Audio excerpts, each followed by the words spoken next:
ดีสบายดีพี่น้องมันนี่ก็มาแต่ตัดหญ้าตัดหยุกนี่ยังบ่แล้วพี่น้องเอ้ยเลื่อนทางใดก็เห็นแต่อันดามุงดาหมานี่อันเว้าว่าเกงเล่งอย่างฉันเด็งสี่อ้าวมีครูเลยเด้อชูมีครูแล้วเด็กพะล้านกับจักเด็กทางใดแหละสักลายบ่แล้วพี่น้องเอ้ยโมเมนต์ว่าทุกคนได้สักลายบ่แล้วคนที่ว่าทาเก่งทาตี้ได้พี่น้องเด้อหมอนั่นละแต่คนมุมแดงน่ะคนเขตคอยเด็กพะล้านพี่น้อง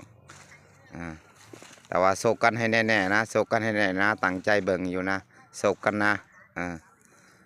ถ้าว่าชูบ่โศกกันนี่ชูเซตโลดสองคนเซตโลดมาโลดสองคนมาระยองเด้อมาระยองเฮาอยู่ระยองพี่มันตัวเซตสองคนจำโตประสบกันนี่ละนี่มาตัดหญ้าให้เฮานี่มันตัวสองคนมาตัดหญ้าให้เฮาสิบอกให้หมออันน่ะอยู่ไทยอยู่ประเทศไทยพี่น้องอยู่ในกรุงเทพหมอนั่นนั่งรถมาหมอผู้อยู่ลาวนั่งรถมาตัดหญ้าให้เฮานี่พี่น้องมามันจันทำโตประสบกันมาตัดหญ้าให้เฮารถเฮาเมื่อยแล้วนี่เฮาจะได้คนงานเลยมาโตสองคนมาตัดหญ้าเด้อพี่น้อง